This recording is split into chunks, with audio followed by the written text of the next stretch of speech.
High court দেখিয়ে 18 সালের পরিপত্র বাতিল হয়। জুন 6 এই শহীদ মিনার থেকেই যৌক্তিক কোটা সংস্কার আন্দোলন শুরু হয়।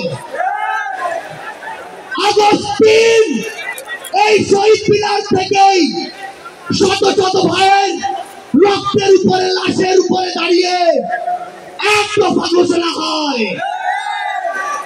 আগস্ট 5 এই আগস্ট 5 বাংলাদেশের ছাত্র জনতার ঐক্যবদ্ধ লড়াইয়ে খুনি হাসিনা দেশ থেকে পালিয়ে যায়। ওই জুন 5 থেকে আগস্ট 5 যে লড়াই, সে লড়াই কি শেষ হয়ে গিয়েছে? আমাদের সংগ্রাম কি শেষ? আমাদের সামনে এখনো খুনিরা, খুনিদের দোসররা এখন উন্মুক্ত ভাবে চলাফেরা করে। তারা আমাদের ভাইদের হত্যা করেছে।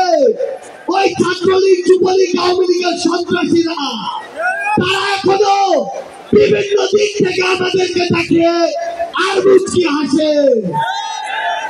এই খুনিদের বিচার হতে হবে কিনা?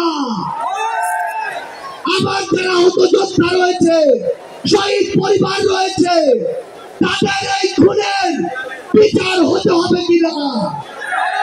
আমরা অবিলম্বে অন্তর্বর্তীকালীন সরকারকে একটি আহ্বান জানাতে চাই। আমরা যদি আমাদের এই শহীদ ভাইদের রক্তের বিচার না করতে পারি, আমরা কখনো নিজেদেরকে মাফ করতে পারবো না। আমরা স্পষ্ট করে একটি কথা বলতে চাই, অন্তর্বর্তীকালীন সরকার এখনো যেই জায়গায় আটকে আছে, আমাদের সিন্ডিকেট গুলো ভাঙতে হবে। এখনো কেন আমরা শুনবো এক হাত থেকে আরেক হাতে সিন্ডিকেট দিয়েছে?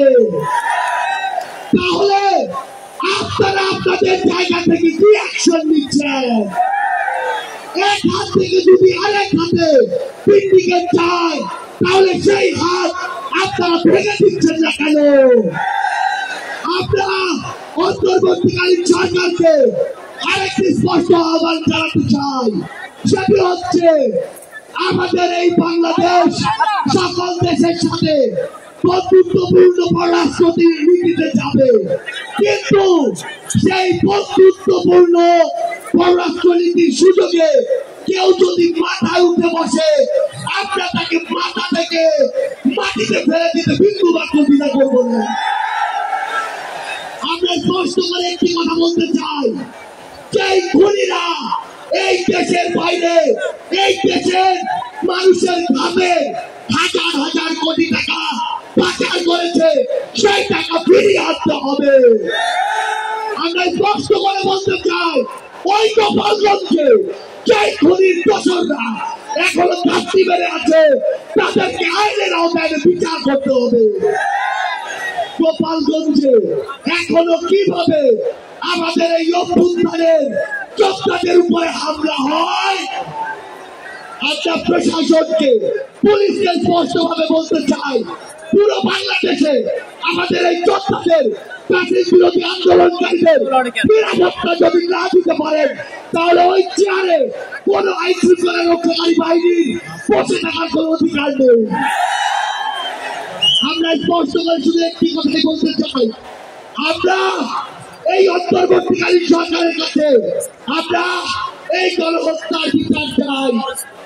আমরা সিন্ডিকেট থেকে আমাদের মানুষের মুক্তি চাই। আমরা পাচারকৃত অর্থ ফেরত চাই।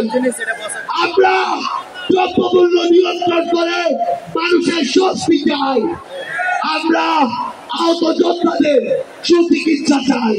পরিশেষে শুধু একটি কথাই বলবো, যে শব্দ নিয়ে এত মানুষ রক্ত দিয়েছে, এত মানুষ জীবন দিয়েছে, কে কেউ সেই সচিবালয়ে বসে হোক, পুলিশে বসে হোক, অন্য কোথাও বসে হোক, যদি সেই রক্তের সাথে, স্পিরিটের সাথে বিন্দুমাত্র বিশ্বাসঘাতকতা করার চেষ্টা করে, তাকে সমূলে উৎপাদিত করতে হবে।